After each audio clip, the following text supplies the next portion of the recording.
انسان کا مرنا اور موت کے بعد ہمیشہ کے لیے دنیا سے رخصت ہونا ازل سے طے ہے، اور یہ ایسی سچائی ہے جس سے دنیا بھر کے مذاہب کے لوگ واقف بھی ہیں اور قبول بھی کرتے ہیں۔ میں نے بھی اپنی زندگی میں بہت سی میتیں دیکھی تھیں، کچھ اپنوں کو بھی کھویا تھا اور کچھ احباب کو بھی۔ سب کے موت کے بعد بے رنگ ہو جانے والے چہرے بھی دیکھے تھے، اور ان چہروں کو دیکھتے ہوئے مغفرت کی دعائیں بھی کی تھیں، بلکہ میں بعض اوقات کسی موت پر غسل دینے والا میسر نہ آنے پر میتوں کو غسل دینے کا کام بھی کر چکا تھا، اور یہ کام میں نے جوانی میں کیے تھے، تب جب لڑکے صرف میت کا منہ دیکھ کر پیچھے ہٹ جاتے ہیں۔ میں نے کبھی کسی میت کو دیکھ کر کچھ انوکھا یا کچھ ڈراؤنا سا محسوس نہیں کیا تھا۔ رنگ کے ہلکے پھلکے فرق کے علاوہ میری نظر میں ہر مردے کی صورت اور اس کے تاثرات ایک جیسے ہی ساکت ہوتے تھے، مگر پھر میں نے زندگی میں پہلی بار ایک ایسی میت دیکھی جس نے میری عمر بھر کے تجزیے کو غلط قرار دے دیا۔ اس مردے کے چہرے پر جو الگ بات میں نے دیکھی تھی، وہ جانے کیوں مجھے ایک عجیب سی کیفیت میں مبتلا کر گئی تھی، اور میرا دل اس بات کو برداشت نہیں کر پایا تھا۔ اس بے رنگ چہرے کو دیکھ کر ہی مجھے زوردار جھٹکا لگا تھا جو میرے اعصاب کو بکھیر کر رکھ گیا تھا، اور کتنا وقت میرا عجیب بے چینی میں گزر گیا تھا۔ میرا تعلق پاکستان سے ہے۔ میں نے 20 سال پاکستان میں رہ کر تعلیم حاصل کی، اور پھر کسی دوست کے مشورے پر باہر جا کر نوکری کرنے سے پہلے مختلف زبانوں کا کورس کیا، جن میں ترکیہ بھی شامل تھی۔ مجھے دوست نے مشورہ دیا کہ اگر میں دوسرے ممالک کی زبانوں پر عبور حاصل کر کے وہاں نوکری تلاش کرنے جاؤں تو صرف ان کی زبان جاننے کی بنیاد پر مجھے بآسانی اچھی نوکری مل سکتی ہے۔ میں ذہین لڑکا تھا، اور پاکستان کے جو حالات ہو رہے تھے ان پر میں 70% لڑکوں کی طرح اتنا پریشان ہو گیا کہ اپنی زندگی بنانے اور اپنی کمائی کا ایک مستقل ذریعہ تلاش کرنے کے لیے پاکستان سے باہر جانے کو ہی فوقیت دے رہا تھا۔ میں نے محنت سے وہ کورس مکمل کیا اور جلد ویزا لگوا کر ترکیہ روانہ ہو گیا۔ ترکیہ ملک چننے کی ایک بڑی وجہ یہ بھی تھی کہ وہ اسلامی ملک تھا، اور میں بہت زیادہ نہ صحیح مگر تھوڑا بہت مذہبی ضرور تھا، اور چاہتا تھا کہ کسی ایسی جگہ رہوں جہاں میرا ایمان نہ ڈگمگائے، کبھی اپنے دین سے دوری اختیار نہ کر سکوں۔ ترکی پہنچا تو اسی دوست نے ایک جگہ پہلے میرے لیے نوکری کی بات کر لی تھی۔ نوکری اچھی تھی، مجھے ایک بہت بڑے اسٹور پر کام کرنا تھا۔ ان کی زبان میں جانتا تھا، اسی لیے گاہکوں سے بات کرنا میرے لیے مشکل نہیں تھا۔ میں وہاں کام کرنے لگا، میری سب سے اچھی سلام دعا ہونے لگی تھی۔ میں اپنی زبان کو بہتر کرنے کے لیے سب سے زیادہ بات کرتا تھا، اور میرا اخلاق تو ویسے بھی بہت اچھا تھا، اس لیے میں نے کچھ عرصہ میں بہت اچھے ترکیہ لڑکے دوست بنا لیے تھے۔ انہی لڑکوں میں ایک 18 سالہ لڑکے سے بھی میری اچھی سلام دعا ہونے لگی۔ وہ طالب علم تھا، اور جب پہلی بار اسٹور پر آیا تو اس نے مجھ سے لڑکیوں کا سامان خریدا، جس میں شیمپو اور لڑکیوں کے پرفیوم وغیرہ شامل تھے۔ مجھے یہی لگا کہ شاید یہ اس کی بہن کا سامان ہوگا۔ میں نے اس کو مشورہ دے کر بہترین اور اچھا سامان دیا تھا، جس پر وہ میرا شکریہ ادا کر کے وہاں سے چلا گیا۔ ایک ماہ گزرا تو وہی لڑکا پھر سے آ گیا، اور اس بار بھی وہ وہی سامان لینے آیا تھا، اور میں نے دیکھا کہ اس نے کچھ نئے لڑکیوں والے لباس بھی لیے ہوئے تھے، اور کچھ دوسرا سامان بھی۔ اس نے مجھ سے وہی پرانا سامان مانگا جو پہلے خرید کر گیا تھا۔ میں نے اسے سارا سامان دیا، اور وہ مطلوبہ رقم دے کر چلا گیا۔ میں دل میں اس سے مرعوب بھی ہو رہا تھا، کیونکہ میری بہنیں بھی تھیں، اور میں ان کے لیے کبھی ایسے خریداری کر کے نہیں جاتا تھا۔ عموماً گھرانوں میں لڑکیاں اپنی ماؤں کے ساتھ ہی جا کر خود خریداری کرتی ہیں، مگر اس لڑکے کی پرواہ اور محبت مجھے متاثر کر رہی تھی۔ میں تب سچ سے ناواقف تھا، مجھے اندازہ ہی نہیں ہوا کہ وہ لڑکا اصل میں کیسا انسان ہے، اور وہ یہ سامان کیوں لے کر جاتا تھا۔ میرے پاس یہ سب سوچنے یا اس لڑکے کا کھوجنے کا وقت بھی نہیں تھا۔ دن میں نہ جانے کتنے لوگوں سے ملتا تھا، اور ہر چہرہ، ہر انسان ایک الگ کہانی رکھتا تھا۔ میری خوش اخلاقی کی وجہ سے کبھی کبھی ایسا بھی ہوتا تھا کہ لڑکے باتیں کرنے لگتے تو کتنی ہی دیر باتیں کرتے رہ جاتے، اور اپنے بارے میں بہت کچھ بتاتے تھے۔ میں بھی اپنی زندگی اور اپنے ملک کے بارے میں ان لوگوں کو بتایا کرتا تھا۔ میں نے وہاں کے لوگوں سے باتیں کرتے ہوئے جانا کہ ہم پاکستانی لوگ ترکیہ اور دوسرے ممالک میں خوش اخلاقی کی وجہ سے مشہور تھے، مگر ملکی حالات اور چوری ڈکیتی جیسے جرائم کی وجہ سے بدنام بھی تھے۔ میں ان سے بات کرتے ہوئے غیر محسوس انداز میں اپنے ملک کا اور اپنی قوم کا دفاع کرتا تھا۔ سب مجھ سے باتیں کرتے، لیکن جب وہ 18 سالہ لڑکا جو دکھنے میں بہت خوش اخلاق تھا، مگر وہ مجھ سے زیادہ بات نہیں کرتا تھا، حالانکہ وہ سامان لینے کے دوران ہی مجھ سے حال احوال لے لیتا اور مسکرا کر بات کرتا تھا، مگر اکثر وہ جب آتا تو جلدی میں ہوتا اور سامان لیتے ہی نکل جاتا۔ وہ اکثر ماہ کے شروع ہی میں آتا اور لڑکیوں والا سامان خرید کر چلا جاتا۔ ایک بار وہ آیا تو میں نے اس کو اچھی چیز کا مشورہ دینے کی بجائے اس سے کہا کہ اگلی بار وہ اپنی بہنوں سے پوچھ کر آئے کہ انہیں کیا چاہیے، ایسے اسے خریداری کرنے میں آسانی ہوگی۔ میری بات کا جو اس نے مجھے جواب دیا وہ مجھے حیرت سے گنگ کر دینے کے لیے کافی تھا، کیونکہ وہ بول رہا تھا کہ میں اپنی بہنوں سے کیا مشورہ لوں، میری کوئی بہنیں نہیں ہیں، میں تو اپنے والدین کی اکلوتی اولاد ہوں۔ وہ اتنا بتا کر اپنا سامان اٹھائے وہاں سے چلا گیا اور میں اسے جاتا دیکھ رہا تھا۔ مجھے پہلی بار وہ لڑکا کچھ عجیب سا لگا تھا۔ مجھے بار بار یہ سوچ آ رہی تھی کہ اگر اس کی بہنیں نہیں تھیں تو یقیناً وہ یہ سامان دوسری لڑکیوں کے لیے خریدتا ہوگا، کیونکہ آج کل کم عمر لڑکوں کی بھی لڑکیوں سے دوستی ہوتی ہیں اور ایسے ہی تعلقات ہوتے ہیں کہ وہ پورے خرچ اٹھانے لگتے ہیں۔ مجھے لگا وہ بھی عام لڑکوں کی طرح لڑکیوں سے دوستی کرنے والا لڑکا ہے۔ ایک روز وہ لڑکا آیا تو اتنی دیر ہو چکی تھی کہ میں اپنا کام فارغ ہونے والا تھا۔ میں نے جلدی سے اسے سامان دیا اور یوں ہی بات برائے بات کرتے ہوئے اس سے پوچھا کہ آج وہ دیر سے کیوں آیا ہے، کیونکہ وہ پہلے ہمیشہ دن کے شروع ہی میں آتا تھا۔ میرے سوال پر وہ مسکرا کر بولا کہ آج مجھے پیسے دیر سے ملے، اسی لیے میں خریداری کرنے دیر سے آیا ہوں۔ مجھے اس کی بات سے یہی محسوس ہوا کہ شاید وہ کہیں نوکری کرتا ہوگا اور وہاں سے پیسے لیٹ ملے ہوں گے، مگر اس کے اگلے جملے نے مجھے ٹھٹکا دیا۔ وہ ہنستے ہوئے بولا کہ دراصل میرا باپ اس بار مجھے پیسے دینے کو تیار نہیں تھا، کیونکہ اسے شک ہے کہ میں پیسے فضول چیزوں میں اڑا دیتا ہوں۔ تو اپنے باپ کو منانے میں مجھے بہت وقت لگ گیا اور شام ہو گئی۔ پھر وہ بولا کہ دیر سے آنے کے لیے معذرت چاہتا ہوں، مگر یہ سامان خریدنا بھی ضروری ہے، اسی لیے میں آ گیا۔ شاید وہ اپنے گھر میں موجود کسی کزن یا پھر اپنی ماں کے لیے سامان لیتا ہوگا۔ نہ جانے کیوں مجھے اس لڑکے کے بارے میں کچھ زیادہ ہی تجسس رہنے لگا تھا۔ شاید وجہ یہی تھی کہ وہ میرے چھوٹے بھائی کا ہم عمر تھا، مگر مجھے اس کی بات سے حیرت بھی ہوئی تھی۔ مجھے خیال یہی آیا کہ وہ آخر یہ خریداری کس کے لیے کر کے جاتا ہے، کیونکہ وہ اگر گھر کی کسی لڑکی کے لیے خریداری کرتا تو یہ بات یقیناً اس کا باپ بھی جانتا ہوتا۔ میں نے کام سے فارغ ہو کر اس کے ساتھ نکلتے ہوئے تجسس میں سوال کیا کہ اس کے باپ نے ایسا کیوں کہا، کیا وہ یہ سامان اپنے گھر نہیں لے جاتا؟ میرا یہ سوال کرنے کا مقصد یہی تھا کہ وہ مجھے جواب میں سچ بتائے، مگر اس نے نفی میں سر ہلا کر بس اتنا جواب دیا کہ نہیں، یہ سامان گھر کے لیے نہیں ہے اور اس خریداری سے میرا باپ بالکل ناواقف ہے۔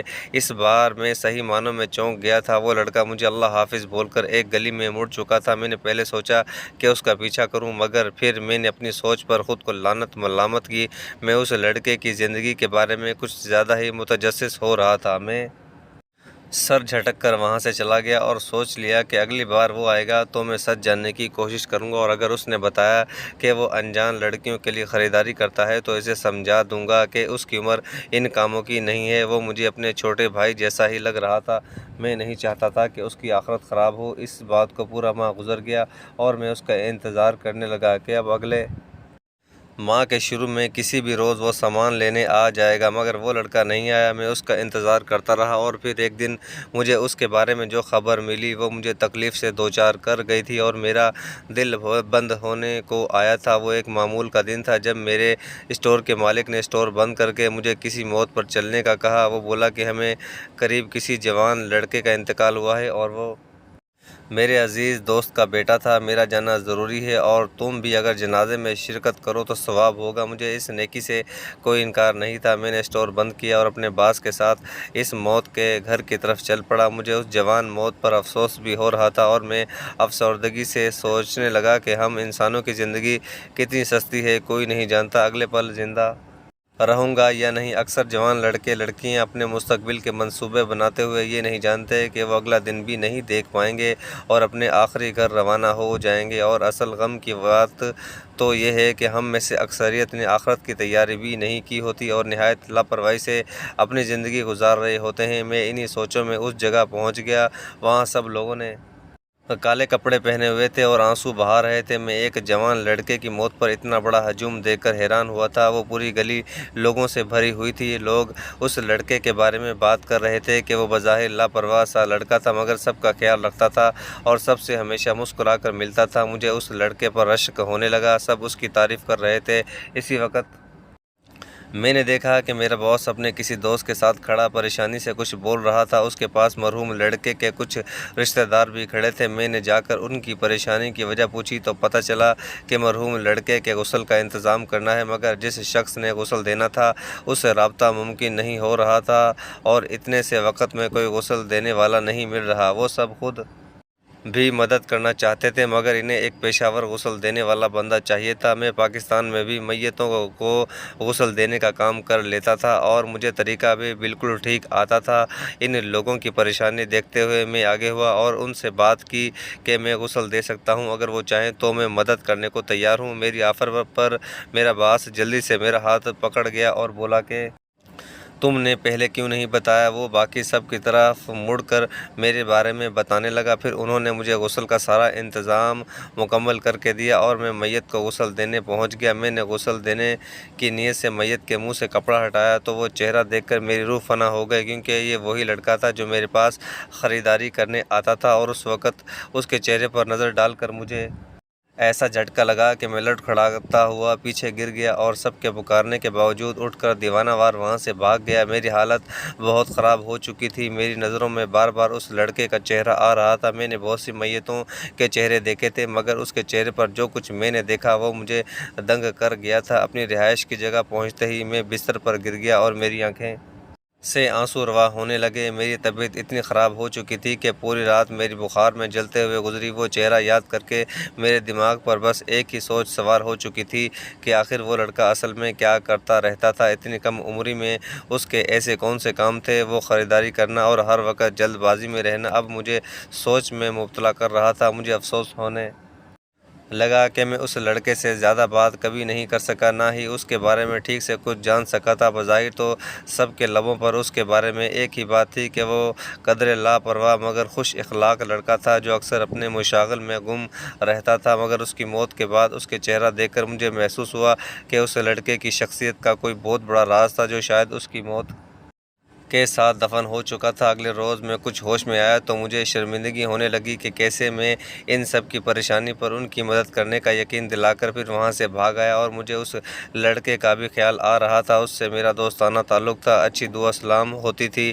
اس کی موت کا صدمہ ایک طرف مگر مجھے اس کو آخری گھر تک پہنچا کر ہی آنا چاہیے تھا۔ میں نے اس کا جنازہ تک نہیں پڑھا تھا اور نہ ہی اس کی قبر دیکھ سکا تھا۔ ندامت سے میں نے تھوڑا بہت کھانا کھایا اور اپنے اسٹور پر پہنچ گیا۔ میرا باس مجھے دیکھ کر چونک گیا اور تیزی سے میرے پاس آیا۔ میں دل ہی دل میں اپنے باس کی ناراضگی پر معذرت کے الفاظ ترتیب دے رہا تھا کہ وہ میرے پاس آ کر رکا اور اپنی پریشانی سے جو جملہ بولا وہ مجھے چونک گیا۔ وہ بولا کہ کیا اب تم ٹھیک ہو؟ تمہیں کل کیا ہوا تھا؟ تمہاری حالت ایسی تھی کہ مجھے خوف ہوا کہیں تمہیں کچھ ہو نہ جائے۔ میں ان جملوں پر اس لیے چونک گیا کیونکہ مجھے احساس تک نہیں تھا تب میری حالت کا اثر میرے چہرے پر بھی ہوا تھا اور مجھے دیکھنے والے ناراض ہونے کے بجائے میرے لیے گھبرا گئے تھے۔ میں نے اپنے باس کو وہی جواب دیا کہ میں اس لڑکے کو جانتا تھا، وہ ہمارے اسٹور پر کئی مرتبہ آ چکا تھا، اسی لیے میں صدمے سے بے حال تھا۔ یہ بات کسی حد تک ٹھیک بھی تھی مگر میں یہ سچ چھپا گیا کہ اصل میں تو اس لڑکے کا چہرہ دیکھ کر بھاگا تھا۔ میں نے معذرت بھرے لہجے میں اپنے باس سے کہا کہ میں شرمندہ ہوں، اس لڑکے کی میت کو ایسے چھوڑ آیا جب میری اشد ضرورت تھی۔ وہاں مجھے اندر ہی اندر فکر ہو رہی تھی کہ جانے اس لڑکے کو تب کیسے غسل دیا ہوگا۔ میری معذرت پر میرے باس نے مجھے اطمینان سے بٹھایا اور بولا تم شرمندہ مت ہو، اللہ کا شکر ہے کہ وہاں غسل دینے والا بندہ پہنچ گیا تھا۔ وہ ٹریفک میں پھنسنے کی وجہ سے لیٹ ہو گیا تھا اور موبائل پاس نہ ہونے کی وجہ سے رابطہ بھی نہیں کر پایا تھا مگر جب تم گئے تو اسی وقت وہ پہنچ گیا تھا۔ یہ سن کر میں نے تشکر بھرا سانس بھرا اور اس لڑکے کی قبر کے بارے میں پوچھنے لگا۔ اس کی قبر پر جا کر فاتحہ پڑھنا چاہتا تھا۔ میرا باس میری بات سمجھ کر مجھے قبرستان کے بارے میں بتانے لگا اور قبر کی نشاندہی بھی کر دی۔ اسٹور پر لوگوں کا رش دیکھ کر میں فی الحال وہیں رک گیا تاکہ اپنی ڈیوٹی پوری کر سکوں۔ فارغ ہوا تو شام ہو رہی تھی۔ میں اسٹور سے نکل کر سیدھا قبرستان پہنچ گیا۔ میں نے اپنے باس کی بتائی ہوئی مخصوص قبر کے پاس پہنچا تو میری چیخیں نکل گئیں۔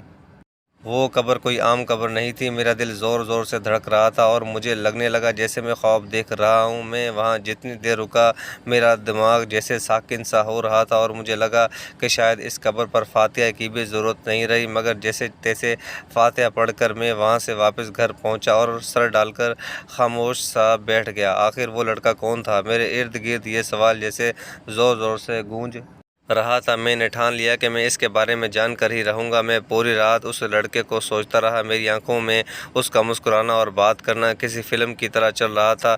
میں اسے ایک عام لڑکا سمجھتا رہا، لیکن اب مجھے سمجھ آ رہا تھا اس کے سادہ اور عام سے چہرے کے پیچھے ایک اور روپ تھا جو دنیا سے چھپا ہوا تھا۔ میں اگلے روز کام سے فارغ ہوتے ہی پہلی فرصت میں اس مرحوم لڑکے کے گھر پہنچ گیا۔ گھر پر اس وقت صرف لڑکے کی ماں اور دادی موجود تھی۔ میں نے خود کو اس مرحوم لڑکے کا دوست ظاہر کیا تو انہوں نے مجھے اندر بٹھا کر چائے پیش کی۔ میں نے اس کے لیے افسوس کرتے ہوئے اس کے بارے میں کہا کہ وہ اکثر میرے اسٹور پر خریداری کرنے آتا تھا اور اچھے سے ملتا تھا۔ وہ میرے چھوٹے بھائی کا ہم عمر تھا، مگر میں اس سے کبھی بھی کھل کر بات نہیں کر پایا۔ میں نے اس سے اپنی خواہش ظاہر کی کہ وہ مجھے اپنے مرحوم بیٹے کے بارے میں بتائیں۔ میں اس کے بارے میں زیادہ سے زیادہ جاننا چاہتا ہوں۔ میری خواہش بے ضرر سی تھی، اسی لیے وہ دونوں عورتیں نم آنکھوں کے ساتھ باری باری اس کے بارے میں ہر بات بتانے لگیں اور میں نے اس کے بارے میں جو جانا وہ بہت معمولی سی باتیں تھیں۔ وہ بتا رہی تھی کہ اس کا مرحوم بیٹا بہت ذہین تھا، وہ ہمیشہ ہر امتحان میں اعلیٰ نمبر لیتا تھا، وہ زیادہ تر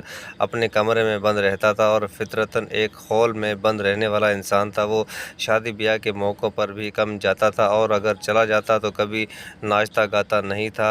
تب اس مرحوم لڑکے کی دادی روتے ہوئے مجھ سے بولی کہ اپنے دوست کے لیے مغفرت کی بہت دعا کرنا۔ وہ ایک معصوم اور بے ضرر لڑکا تھا، مگر کچھ چیزوں میں بہت لاپرواہی برت جاتا تھا، جیسا کہ نماز کی ادائیگی میں لاپرواہی کرتا تھا۔ وہ بولی کہ روزانہ اسے نماز کے لیے پکارنا پڑتا تھا، جس پر وہ دیر لگا کر کمرے سے نکلتا تھا۔ دادی نے اس بات پر ایک روز اسے ڈانٹا تو اگلے روز سے اس نے یہ حل ڈھونڈا کہ جو ہی نماز کا وقت قریب آتا تو وہ اذان ہونے سے پہلے بھی گھر سے نکل جاتا اور نماز کا وقت گزر جانے کے بعد ہی گھر آتا تھا۔ وہ رو رہی تھی اور میں ساکت سا بیٹھا تھا۔ مجھے یاد آیا کہ کیسے اس لڑکے کو جب غسل دینے کے لیے میں نے کپڑا اس کے منہ سے ہٹایا تو مجھے جھٹکا لگا تھا، کیونکہ اس کا چہرہ ایسے شفاف اور سفید تھا جیسے وہ سو رہا ہو۔ اس کے لبوں پر نہایت واضح مسکان تھی۔ ابھی یہی بات مجھے رشک اور حیرت میں مبتلا کر رہی تھی کہ میں قبر پر گیا اور اس کی قبر سے آتی نہایت تیز خوشبو محسوس کر کے ساکن رہ گیا تھا۔ وہ خوشبو میرے اعصاب کو جکڑ چکی تھی اور مجھے احساس دلا رہی تھی کہ یہاں میرے فاتحہ پڑھنے کی بھی ضرورت نہیں رہی۔ وہ لڑکا بے شک اچھا تھا، مگر آخر ایسا کون سا عمل تھا کہ اس کو موت کے بعد اللہ نے وہ مقام دیا کہ اس کے لبوں سے مسکراہٹ جدا نہیں ہو رہی تھی اور اس کی قبر سے اتنی خوشبو آ رہی تھی؟ کیسی نیکیاں کرتا تھا آخر وہ! اور یہاں اس کی دادی کی بات نے مجھے مزید حیران کر دیا۔ جو لڑکا نماز نہیں پڑھتا تھا، اس کے پاس اور کیا عمل تھا جو اسے اللہ کے قریب لے گیا؟ ابھی ہم بات چیت کر رہے تھے کہ اس مرحوم لڑکے کا باپ آ گیا۔ میں اس سے ملا اور جنازہ کے روز کی جانے والی اپنی حرکت پر ندامت ظاہر کی۔ اس پر وہ نرمی سے بولا کہ جب تو تمہاری حالت تھی وہ ہمیں بھی پریشان کر گئی تھی۔ یقیناً تم ہمارے بیٹے کے بہت قریبی دوست تھے، اسی لیے تمہیں اس کی موت کا اتنا صدمہ پہنچا۔ میں نے اس بات میں سر ہلا دیا۔ اس لڑکے کا باپ اتنی سی بات کے بعد افسردہ سا کتنی دیر بیٹھا رہا، مگر مزید کوئی بات نہیں کر سکا۔